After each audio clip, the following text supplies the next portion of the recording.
Empire.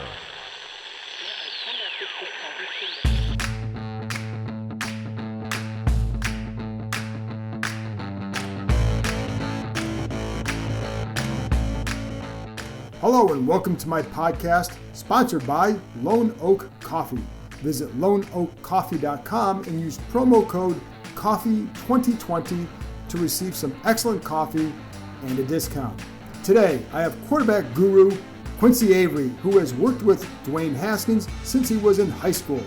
Avery provided some good insight into changes he's noticed from Haskins based on their conversations this offseason and what he saw at the end of last season. Then I talked to Les Carpenter of the Washington Post. I always like talking to Les because of his ability to provide insight into people based on his numerous interviews or just observing them. We talk a lot about Ron Rivera and the culture he's trying to establish in Washington. And then it's me with a few nuggets of my own. Don't forget, you can read my work on ESPN.com. I have an article up now about the Redskins offseason and how almost everything they did was geared with an eye or two toward the future. You can check out how much cap room they'll have next offseason. And now, here's my conversation with quarterback guru Qunicy Avery.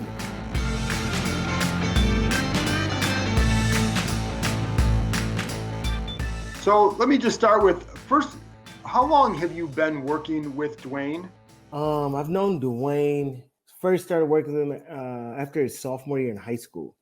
So we got a pretty long relationship. So what have you seen from him? I know, we talked earlier, you haven't been able to really work with him in the offseason as you had planned to do, but you've been in contact with him, you've followed him.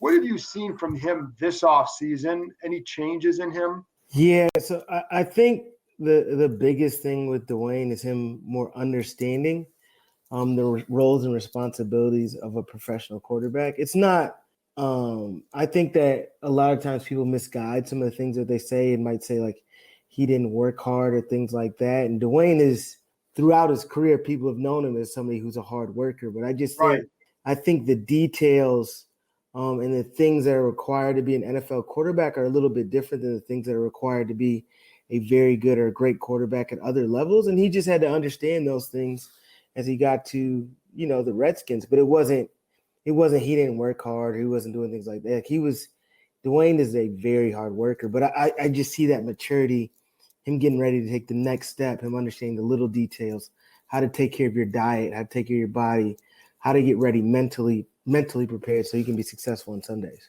And it's funny that you bring that up because I talked to you before the draft last year, before we even knew he was going to be with the Redskins. And everybody I talked to talked about what a hard worker he was. So it was surprised me when you start to hear some of these things. But I always and I think I told you earlier, I always felt it was more about getting to be at an NFL level. And there's a difference, and there's no shame in that. It's part of the maturation process, it seems, for a young quarterback. Yeah, Dwayne had only really started 12 games at a very high level, right? He played high school football, but then he just started that set of games at Ohio State and went right to the NFL. So he didn't really have the responsibility of having to be that starter, that leader of a team for an extended period of time. And he's stepping into that role. And I think he took some bumps and bruises going into this last year, but I think that the steps he's made in this offseason show not only his preparedness, but how focused he is on being the best quarterback or the best version of himself that he can be. And what is it that you've seen? And what are some of the things specifically that you've seen or heard from him in the offseason that said, okay, he's taken another step? Yeah, the way he's taking care of his body is probably the number one thing. Like he worked hard, he trained hard, but he didn't eat great. Like there's just little things like that. When you want to take the next step, the way that he understands and has dove into the new playbook, right? He doesn't have the opportunity to go in the facility and work with that staff in the way that a lot of guys would in previous years going into a new offensive coordinator. But the way he's been able to spit out information to me on what they're trying to do and what the system is, and just being able to get in and out, not only in and out of a huddle, but he's going to be ready to make protection calls, checks, identify safety rotation based on things that they want to do in the new offense that he's walking into.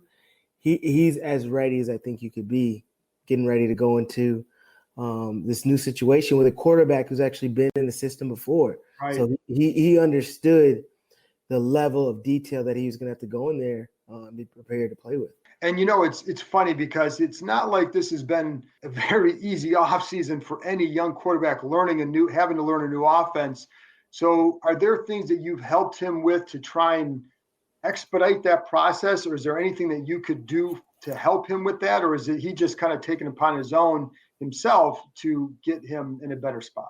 He's taken that on himself more than anything, but me and him spend a lot of time talking about going through processes, creating systems so that he can learn it, and then he can go ahead and operate when it's time to go through the procedure on the field.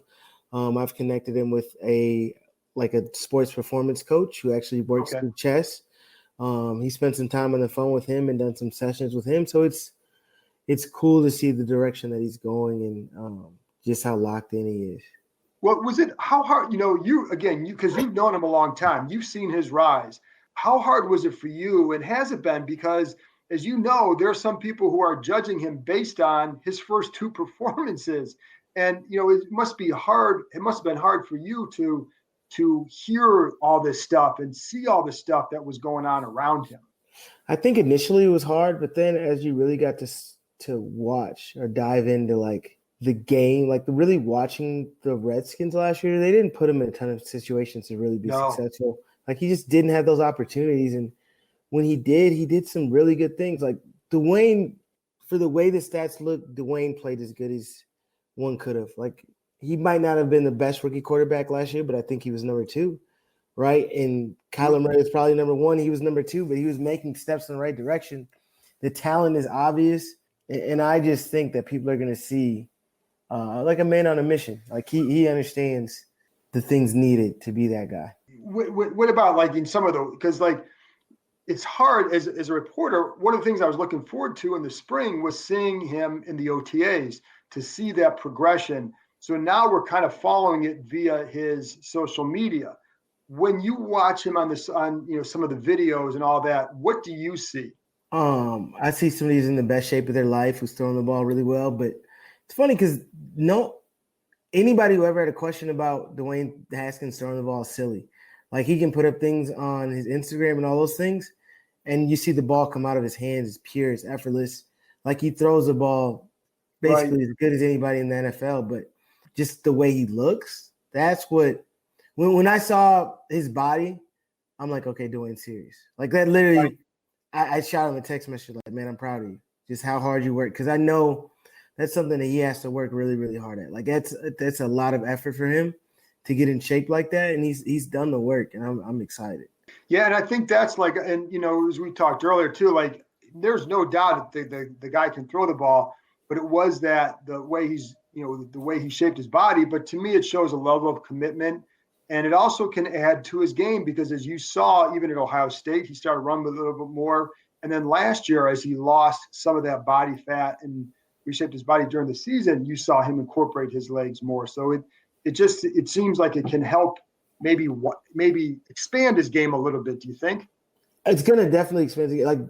For the 40 time that Dwayne ran, he was probably the best running quarterback who's ever ran that slow in the 40, right? Because he's really short area quick. He can make people miss.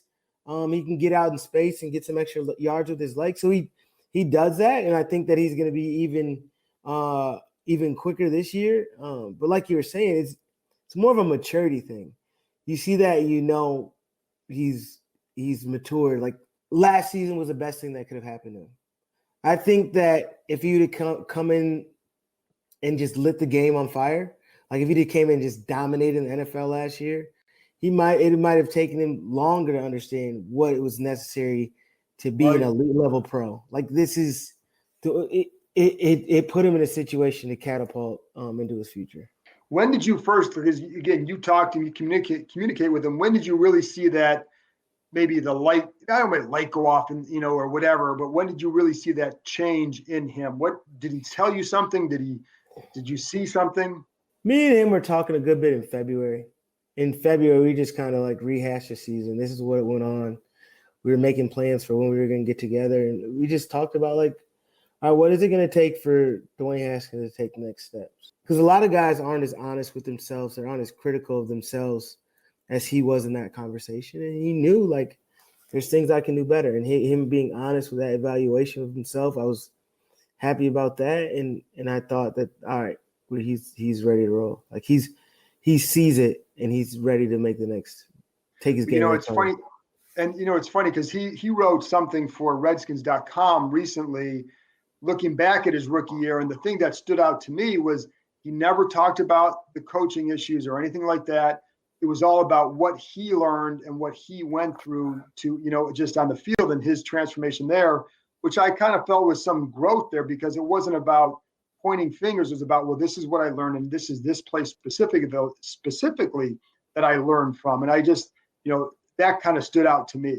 Yeah, that takes a lot of maturity to go to a situation where coach, like a head coach, you know that he doesn't want you to be there as his quarterback and they take you the first round pick and you just got to be in there, that situation.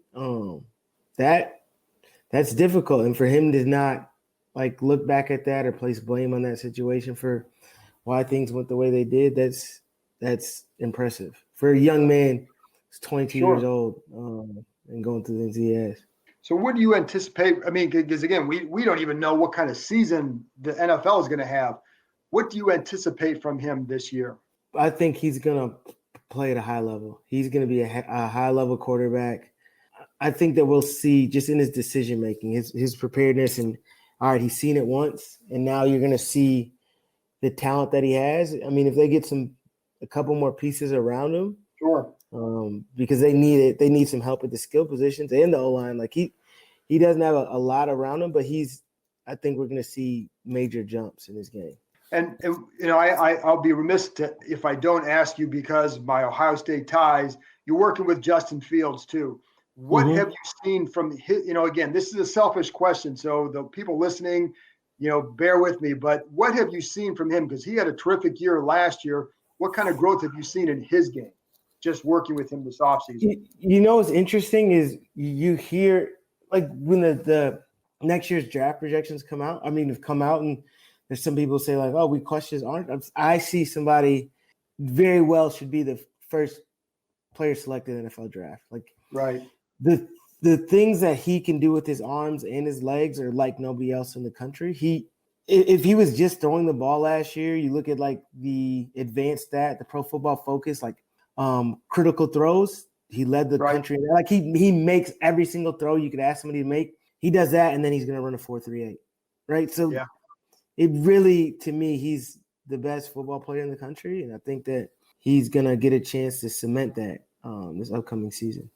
What have you worked on with his game in the offseason? Like what are some things that you want to get better with him? He's so talented that it's like you don't make major tweaks to his game. You just improve on his ability to maintain his base, create space in the pocket, and let him, of course, when it's time to do his thing and escape the pocket and run, do that. But we've just been adding in terms of being able to escape and get back on platform, get organized if something flashes open downfield and he decides he's going to throw it rather than pass it.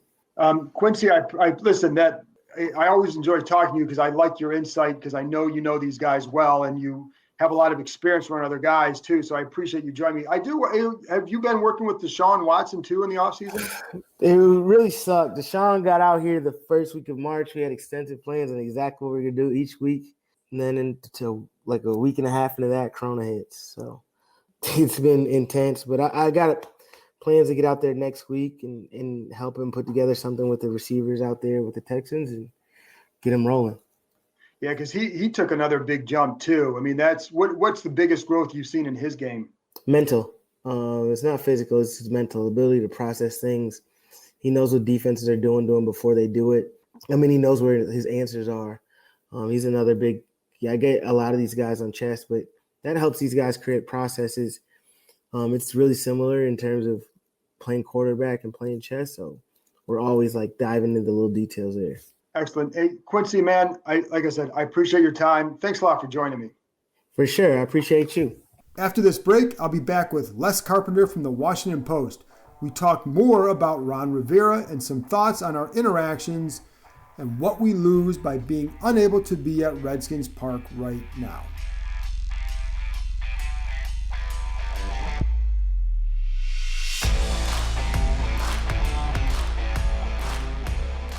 A couple months ago, I stopped into a store for a sandwich, but it was the smell of the coffee that knocked me over. That's when I fell in love with Lone Oak Coffee. I bought some of their Mexican blend and was happy for the rest of the week.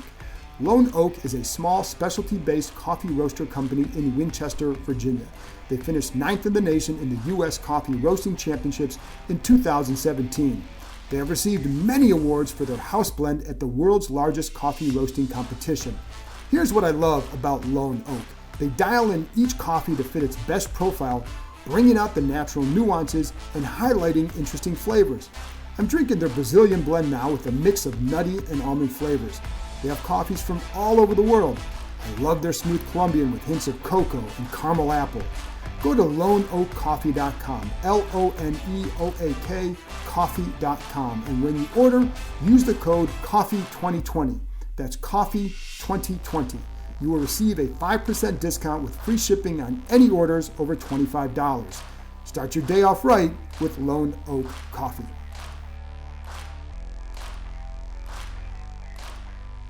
Now I'm joined by Les Carpenter of the Washington Post, one of my favorites, been on here a few times, always great with insight. But I want to start with this, Les, because this is a crazy time for the players, for anybody involved in the NFL, including reporters. So I'm curious, from your end, what are the challenges that you found trying to cover a team the way we've been having to cover it? I think the biggest challenge for me, that it even is magnified more right now because of the fact that there's a new coaching staff with the Redskins, is that we just physically can't go talk to people. We can't see people. We can't sit and have those conversations that you have where you things are just mentioned to you offhand, or you kind of see how people are operating. I mean, I think we'll probably talk a little bit more about Ron Rivera, in this conversation. Right. But I really think that there is something interesting he's bringing here in terms of an approach, a culture. Anyone familiar with what he brought to Carolina probably knows kind of what he's trying to build here. And it would be really nice to be able to physically see that and document it in some way. I had a brief little interaction with him, got to see a little bit of that at the Senior Bowl and a little bit more in a couple days at the Combine. But you really would like more of that. And Sure. Whether it was around draft day, whether it was being around OTAs, the different things, right now, I think you and I both would be able to see so much more of what was going on. So, it's not the end of the world that I'm sitting in my home office every day. I mean, this is fine. This is a lot of times how we do it. Right. But it would be nice to kind of be able to document something and see something personally. It would. And the other thing too, that you want to establish relationships with these new coaches. And the way you do that is, not where you're working, it's by being out there every day and then letting them see you and seeing how you operate and seeing what you're about.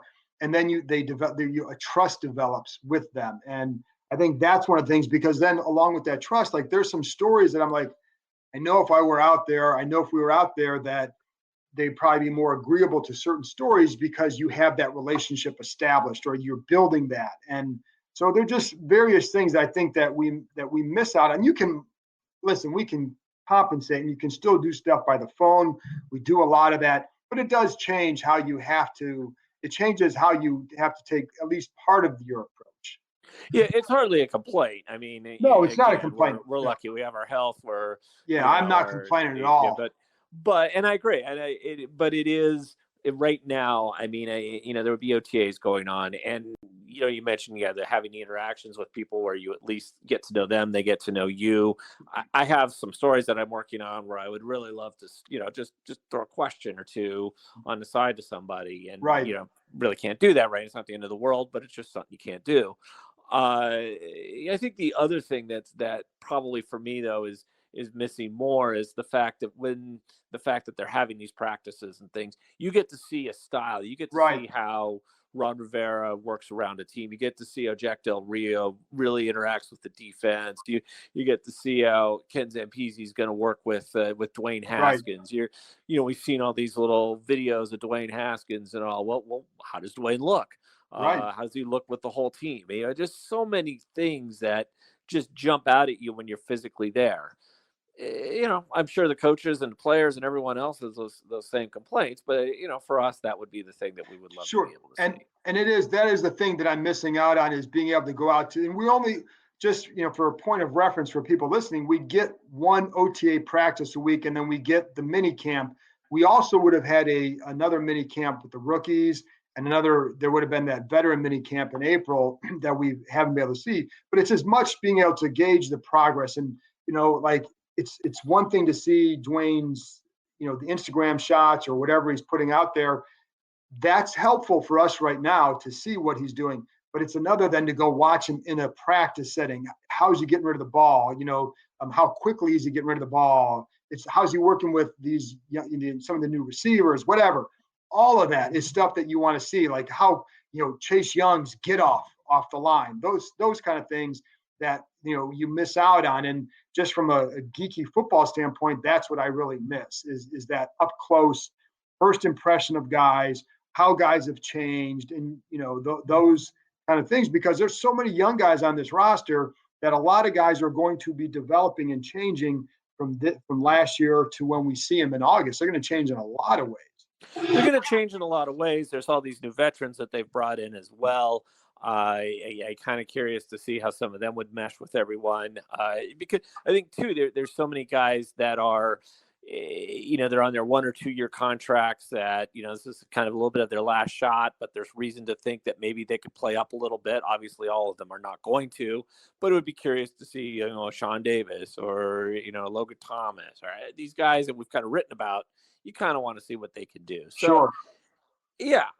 But again, it is what it is. And eventually we'll get to do that. And, for the most part, it's pretty easy just to sit at home and make phone calls. Oh, listen, it's, I'm not complaining about the life I have right now at all. And I'll tell you what, the other thing is, from the Redskins credit to their help for us, we've had a lot of these Zoom calls, so you do get a chance to interact with them. And we were both on a Zoom call today. Actually, we weren't participating, we were watching, but it was Ron Rivera's, the webinar with some of the military families. And you do get a chance to not just maybe see him interact with his players, but a chance to understand his philosophy and his thinking and his responses to the questions that the people in the military families would ask. When you're watching that, what are some of the things that jumped out to you about what he said, or just how he comes across with his answers and stuff? It's in a couple other times that I've been around him, and other times in Carolina too, where I've seen him, interact with people. It's always what's jumped out at me is, and this also, I should say, is something that other people have mentioned to me when I talk to them about Rivera. It's his ability to make connections with people, his ability to communicate, and his ability to be able to get kind of a message across. Right. For instance, today I think there were 10 families asking questions of him. Each family got 1 or 2 questions, and invariably there's some repetition in those questions. It was interesting to see him completely have a different answer for the same question. Right. And where that would matter or not matter to a fan is that it shows that there is a depth of knowledge and understanding with him, an ability to not, dismiss anything, to consider, where the question is coming from, who's asking it, why they're asking it, what their intent is behind it, and try to provide something that would be meaningful for them. It's what I've been told he's always been able to do with players, and what he's always been able to do with other coaches, make those connections, and then make those people feel like somehow they are involved with him. I felt with those people today that everyone was somehow very connected to him by the end of it. And, I've seen that a couple other times, and it's been very interesting to see. It's different than a lot of football coaches. Very, very different, very different. But I think one of the points he brought up in there that I found interesting along those lines was how he had moved around so often and lived in different areas, whether it's city, different countries, rural, whatever. He felt like it gave him the ability to relate to a lot of people. And that, I think you see that influence in what you were saying. And I think you also see the military influence in terms of the desire for structure and just the approach, the daily approach seems to be very big with him as well. Yeah, and we were on these calls today with Landon Collins and John Allen, and obviously those are 2 guys who's going to lean on a lot on the defense for leadership. And I thought both of them had interesting things to say about their interactions with Rivera Right. and how they were able to kind of bond with him. But Landon Collins, I thought was really interesting today when he started talking about the first meeting at Rivera. So Rivera had his first actual meeting with the team, virtually, of course, this week. That they went through several of those kind of off-season things individually with players and coaches, and he'd pop in, and for the first time he actually did a whole team address rather than doing it at the very beginning. And he did that this week. And Collins was talking about the fact that you knew right away what he was trying to get across. He said it was very stern and it was directed to the point. And I'm almost just kind of imagining that, having seen this thing today and seen Rivera talk a few other times, how he delivered that, how, he kind of has this sort of, he's in charge, but there's also a humanity behind it. And I would have been very curious to sort of see that meeting. And I can kind of imagine in my mind just kind of laying out the expectations of what he wants to do. And, we're going to hear this over and over and over again, but it's very important to him, the word culture. Yeah. And how he delivered that to the team. And you can see it has made a difference. You see that guys, kind of snap to and have sort of said, okay, this is how this is going to be. What do we need to do? And it'll be interesting to see how that plays out once they do all get together on the field. But you do get the sense that everyone's kind of stiffened up a little bit and said, okay, we're starting something new here. And they seem excited about it. So I guess for Redskins fans, that would be a positive. Right. And I think after last year, I think change in general was going to be good, but I think it's the type of change that I think they're probably excited about. But going to the culture, one of the things he said in that to the military families was he felt it took 3 to 5 years to fully change the culture. Now, some people, I tweeted that out, and I think some people took that to mean you're not going to win for 3 to 5 years. No, there's a difference. You can win in a shorter time, but to change the culture, to get it to where you really want it, where in his words, sustainable winning culture.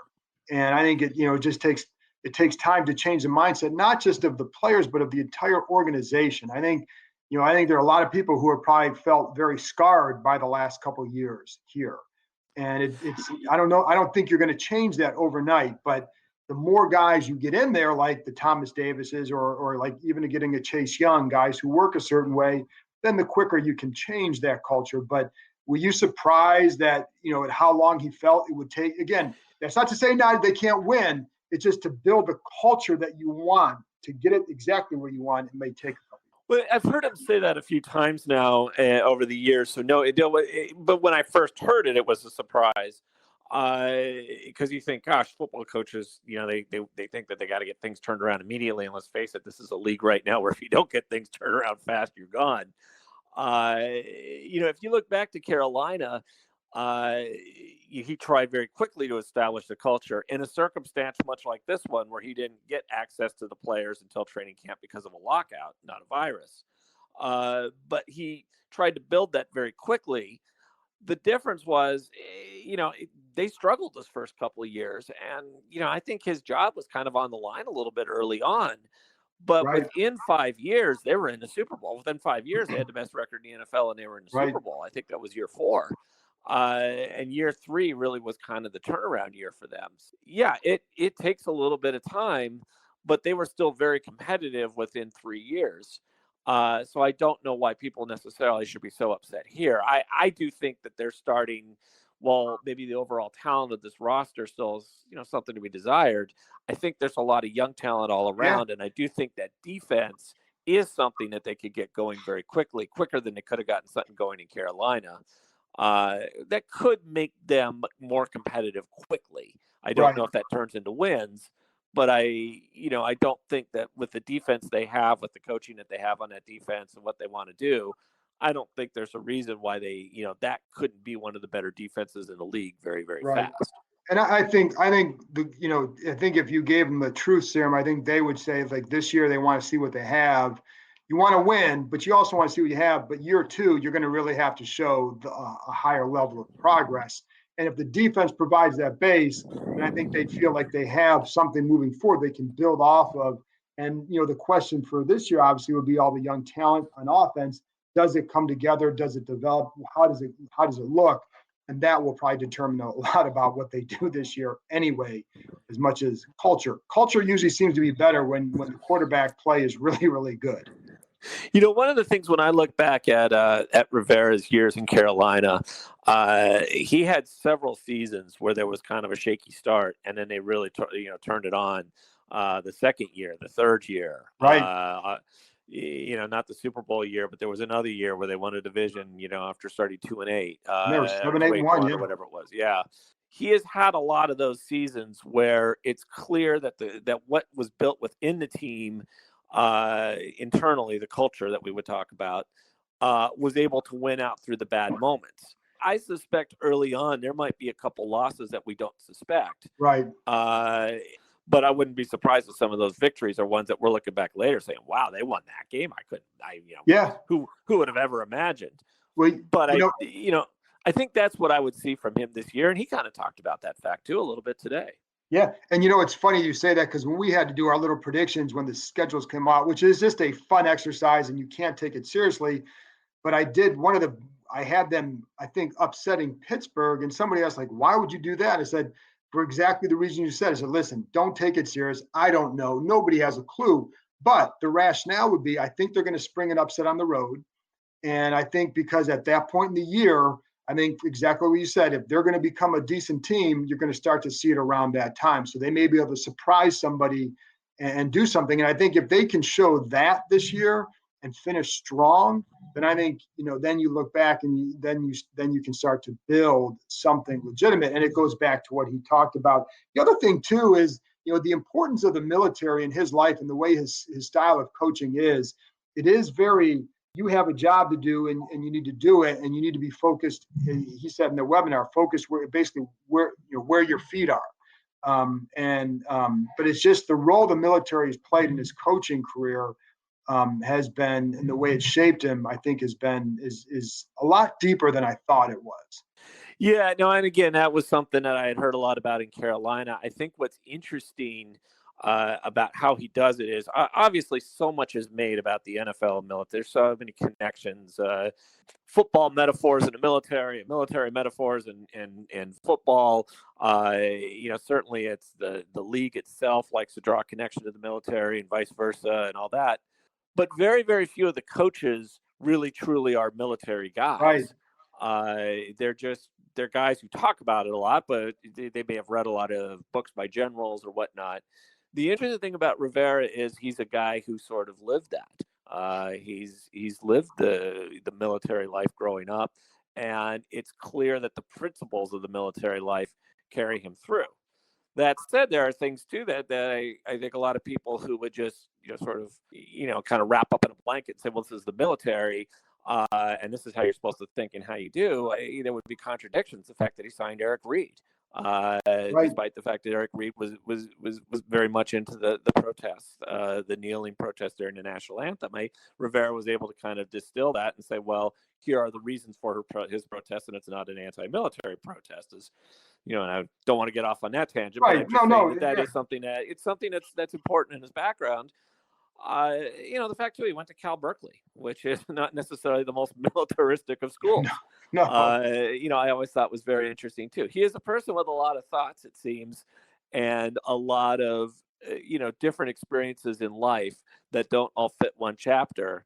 And it's interesting to see how he takes the military and is able to sort of use that military background to help him, sort of relate to lots of different people and create kind of an order around him or an organization. And the last thing I want to touch on too is we also talked to Landon Collins and Jonathan Allen, and it was funny because Jonathan Allen's been here for a few years now, and so he knows that there's a lot of times a lot of talk here that isn't backed up during the season by with nicknames or whatever. So when we asked him about, or somebody asked him about, the front seven, what they can do, and he's like, hey, before you can start dominating the field, you got to take care of what you're doing today, is essentially what he said. And he's like, there's a long way to go, basically. Somebody asked Landon Collins about that, and it's like, he started rattling off all the changes and some of the additions, like, hey, there's no reason we can't have a breakout year right now.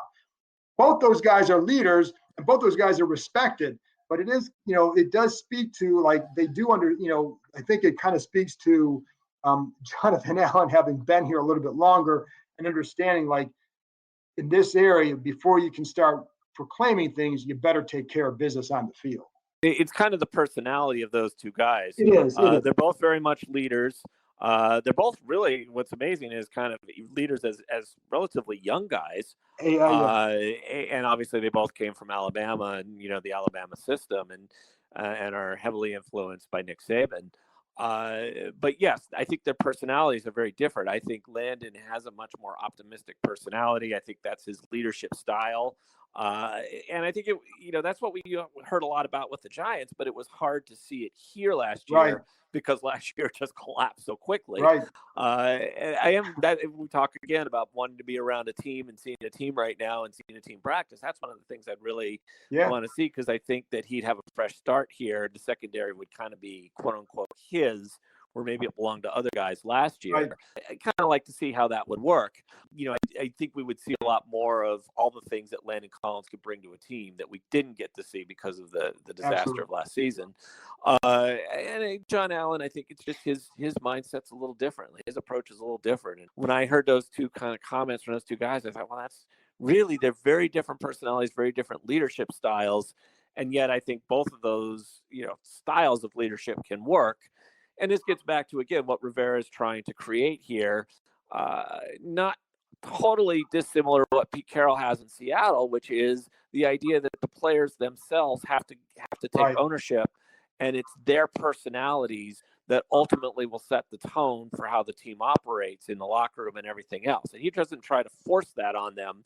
He tries to force them to bring out the leadership qualities that they have, because each one's going to be a little bit different. So that, it's going to be interesting to see how that works. But I think both those guys with different voices can galvanize that defense well. Yeah. And I think they're going to be freed to do that. That's definitely true. Yeah. And I think, because I would also be interested to see how the impact of a guy like Thomas Davis. And I think John Bostic, to me, is probably a stronger voice than we realize, given his knowledge of the defense and all that. And he has to play at a certain level, but I think if this defense is better, you're going to hear more voices, and you'll see that there's probably more leaders on this defense than there may have been in a little while. So, there's a lot of under the radar signings that were during, in free agency that necessarily didn't jump out and say, wow, these are big time players that they're bringing in.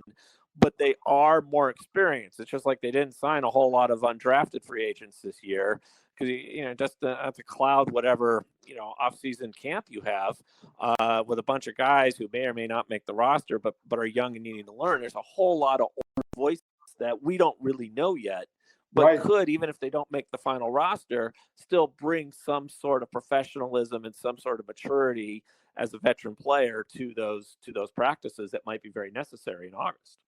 Yep. And we'll end on that note, Les. I hope you're having some decent coffee during this lockdown or whatever. And if you want some good coffee, there's Lone Oak Coffee that you can visit loneoakcoffee.com. How's that? Promo code coffee 2020. Little plug. That was brilliant. That was brilliant. But thanks a lot. Thanks a lot for joining me. And I hope you're staying safe over there in Maryland. And hopefully we will see you in person soon. That would be great. Standing there in the boiling sun in Richmond, Virginia. All right. Thanks, Les. Thanks. After this break, I'll be back with a couple nuggets of my own. What's up with Cody Latimer, and how does Antonio Gandy Golden help Terry McLaurin? I'll let you know.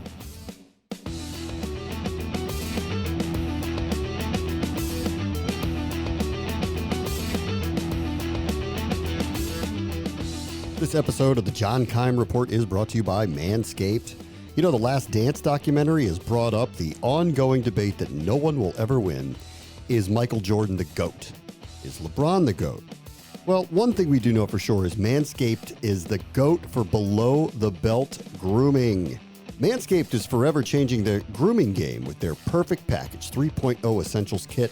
Comes with the new and improved Lawnmower 3.0 water-resistant cordless body trimmer, performance boxer briefs, and a travel bag for you to use when you're done quarantining. Crop Preserver, the Crop Reviver, beautifully designed deodorants and toners. These liquid formulations are the best supporting cast since Scotty and Rodman. Don't gamble like MJ. Play it safe with the Lawnmower 3.0 and get 20% off and free shipping with the code KEIM at manscaped.com. 20% off free shipping with the code KEIM, K-E-I-M, at manscaped.com.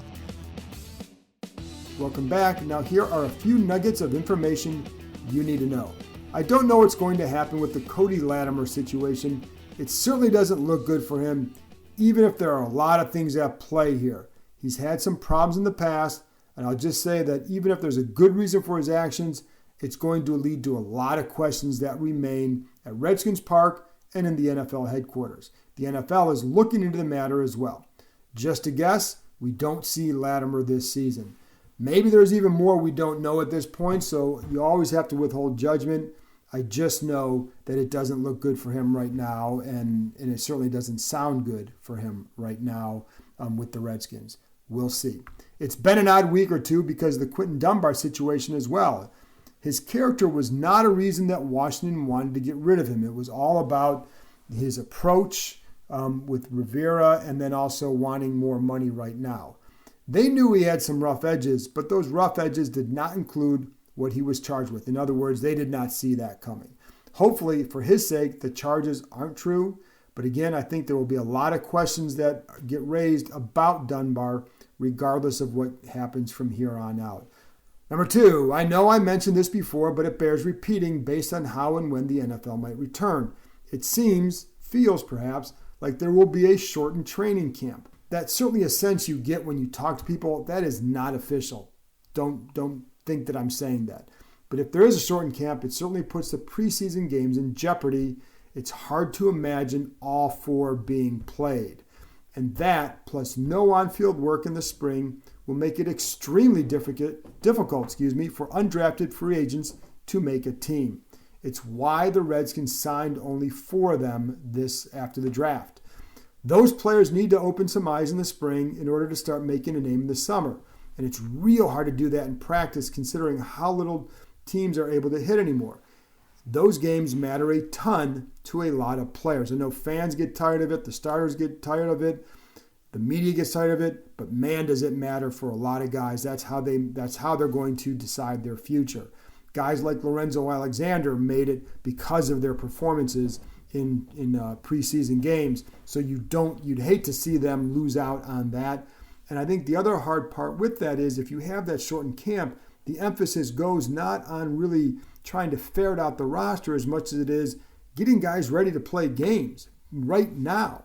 So it's just going to change the whole tenor of camp. But again, when people ask me after the draft, why did they only sign 4? They saw all these teams signing all these guys. It's because of this. They didn't anticipate being able to really look at a lot of them. And so that's why they signed only 4. And speaking of camp, my gut tells me that the Redskins will end up training back in Ashburn instead of in Richmond. Certainly nothing official, but in this current climate, it'll be difficult to go elsewhere. They will have much more control over all this craziness in terms of the virus and whatever in their own building. Finally, Antonio Gandy-Golden's presence could be a big one for Terry McLaurin. The Redskins feel AGG can play the X-receiver spot where McLaurin spent most of his time last season. If AGG can indeed handle that role, it allows McLaurin to play more of the Z or the flanker position, and that's important because it gets McLaurin more on the side of the tight end. That means it'll be harder for teams to switch assignments like they could if you're on a 2-receiver side and the corners can just switch. It's a little bit easier. If a safety's covering the tight end or a linebacker, not going to want to switch onto a receiver. If he does, probably he's going to regret it. The Redskins also feel that AGG can work inside and feel he could be similar to a Michael Thomas in terms of his role. Please don't misunderstand that statement. Nobody is comparing him to Thomas, certainly not at this point, but more in terms of how they might be used. They like AGG's physical style and feel he will help. And McLaurin did play some of that Z last year. The Redskins would move him around there for the exact reason I said, to get him away or to get him on the side of the tight end, get him away from some of the 2 corner sides of a defense, in terms of if it's a 3-receiver set, whatever. They would do that to get it. And I don't know that it made a tremendous difference at times, but it can. And I think, that's just something that bears watching how that unfolds in camp and then during the season. Well, that's it for this week. Listen, I made an offer last week that still stands. If you or someone you know needs more of a distraction by talking Redskins for 10 minutes during this time, I'm yours. We can connect on Zoom, and I'll let you just ask whatever. But if it helps you get by during the day, if it helps you if it helps you or someone you know feel like it's that distraction helps, just contact me. You can contact me on Twitter at John_Keim, Keim. I hope you know that. And then just hit me up and we can arrange something. And don't forget to visit loneoakcoffee.com, LONEOAK coffee.com, and use promo code COFFEE2020. I appreciate their support of the show. Anyway, a big thank you to Qunicy Avery and Les Carpenter from the Washington Post for joining me. And as always, thank you for listening. Talk to you next time.